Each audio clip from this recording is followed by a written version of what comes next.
Is Return to Arkham City the best remaster of all time? That's a good question that I seek to answer in my video today.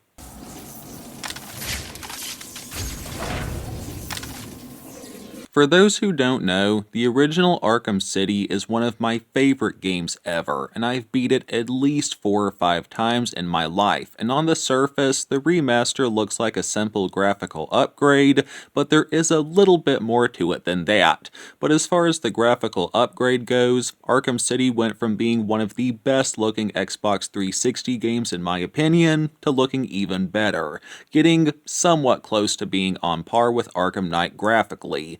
Video game graphics as a whole peaked with Arkham Knight if you ask me, but that's not what we're here to discuss.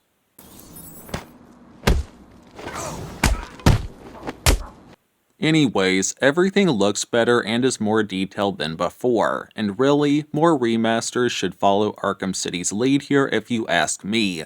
It wasn't some low-effort, farted-out port that somehow manages to look worse than the original game in some ways. I feel like there was genuine effort put forth into making Arkham City look the best it could be, and it earns my praise for that.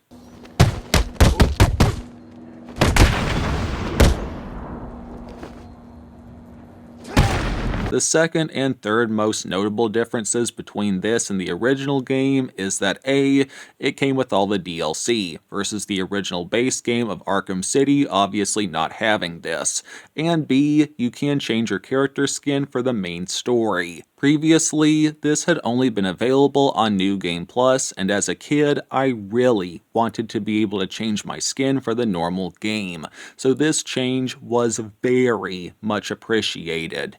Although you couldn't change Catwoman's skin for whatever reason. I mean, her default outfit is the best of her 3 options, so I'm not complaining, just a little note.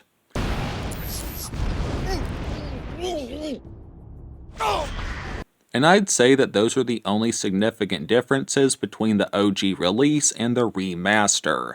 Now I did notice that the remaster seemed to be a bit more glitchy than the original, but it was never anything game breaking or game ruining in the main story.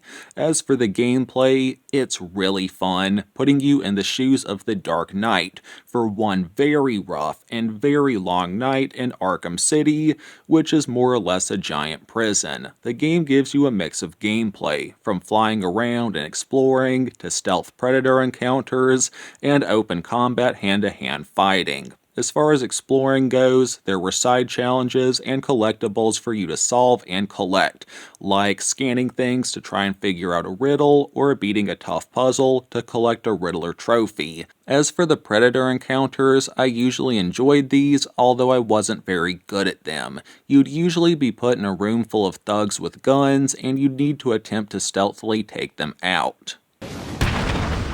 Oh, you wanna hide in the dark? You could be as creative or basic as you wanted, like simply sneaking up behind enemies and quietly choking them unconscious, or remotely setting off enemy landmines to knock out opponents. The choice was yours really, but again, I usually wasn't great at stealth sections and I often got spotted at least once. Now that being said, it always felt great on the odd occasion that I managed to complete a stealth encounter without being seen.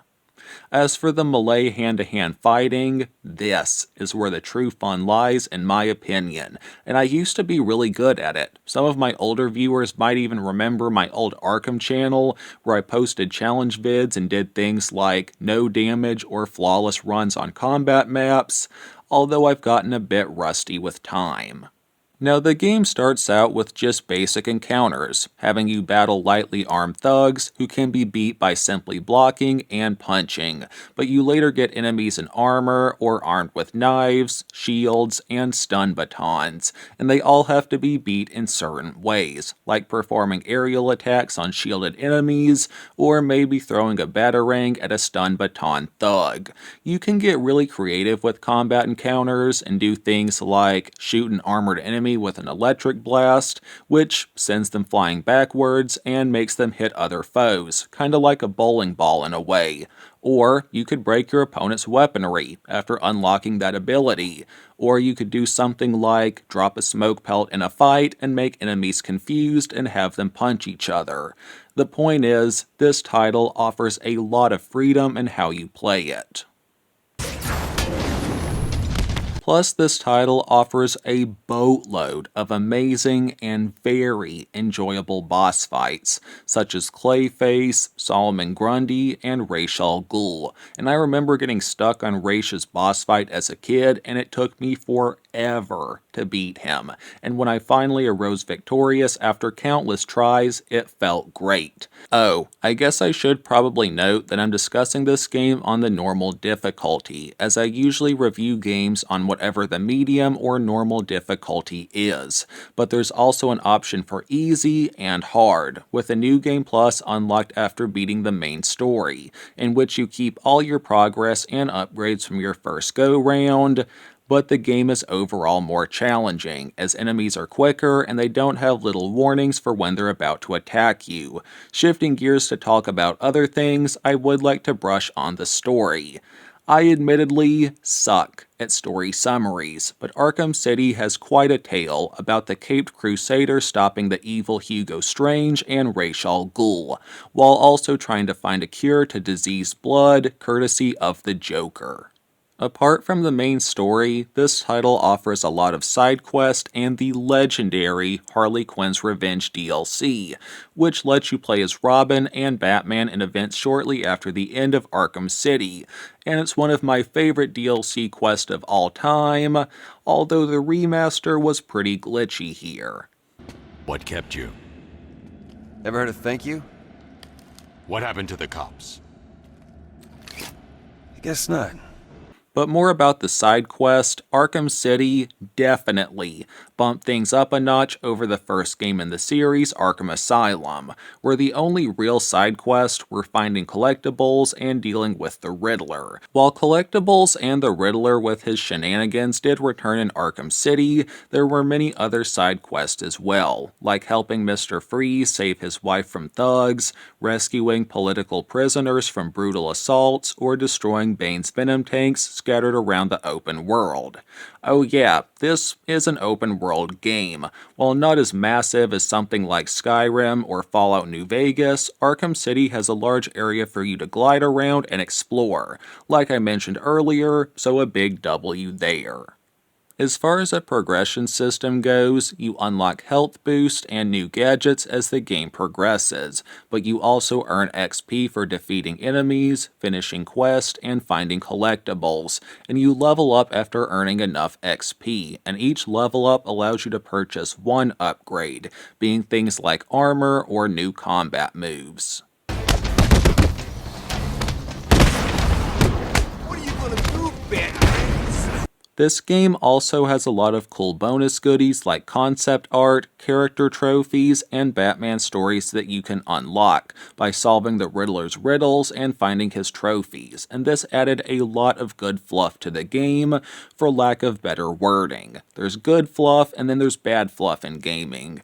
Bad fluff is stuff like having you do the same quest 10 times, but good fluff is like being able to see concept art and stuff like that. Anyways, this title has a very large cast of amazing voice actors, such as Fred Tatasciore, I hope I said that right, Mark Hamill, and most notably, the late Kevin Conroy, who played the Bat. Rest in peace to that legend. In addition to a great selection of VAs, the soundtrack is amazing as well. Although I learned the hard way from my old Arkham videos that many of the songs in the game will get you copyrighted on YouTube, so a big L there, but I don't hold that against the game. In conclusion, with all things being said, is Return to Arkham City the best remaster of all time? Well, out of all the remasters I have ever played, my current answer is yes. It only made good changes to the original game, and wasn't some lazy port or a half-hearted attempt at a quick cash grab, but a legitimate true remaster of an already legendary game, and this title earns a 9.9 out of 10 by my grade scale.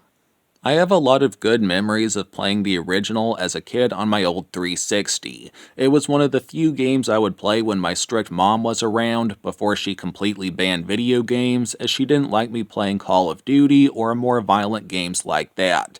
Now that being said, she barely let me own Arkham City. My friend's dad told my mom it was a really extreme game not intended for kids, which is kinda true, I guess, but this title does stay within the limits of a T rating. As far as similar games I can suggest, outside of the other Arkham games, I would say Shadow of Mordor. Imagine Arkham City, but it's rated M and takes place in Middle-earth instead of Gotham, so a must-play for fans of the Arkham games who also like The Lord of the Rings. And I reckon that's it for my review of this great game. As a note apart from my review, I remember as a kid seeing the trailer for Arkham Asylum on the Dark Knight DVD and really wanting to play the game, and then I eventually went to my friend's house and he had City on PS3, and I was blown away by watching him play it. Good times, yo. Good times. Anyways, winding down my vid, for our Bible verse of the day, I read Haggai 1:13 NIV. Then Haggai, the Lord's messenger, gave this message of the Lord to the people. I am with you, declares the Lord. And that's all from me for now, folks. Thanks for watching, and I hope y'all enjoyed. And a special thanks to anyone who stuck around to the end. I know I'm not a very good narrator, but I do my best. For any newcomers here, I largely discuss and review video games, so feel free to check out some of my other stuff if that sounds like your thing. And I'll have some vids in the end cards that you might find interesting. None of my content is ever made by artificial intelligence, and I do not consent to my voice and likeness being altered, modified, and copied by AI in any way. God bless y'all, take it easy, peace.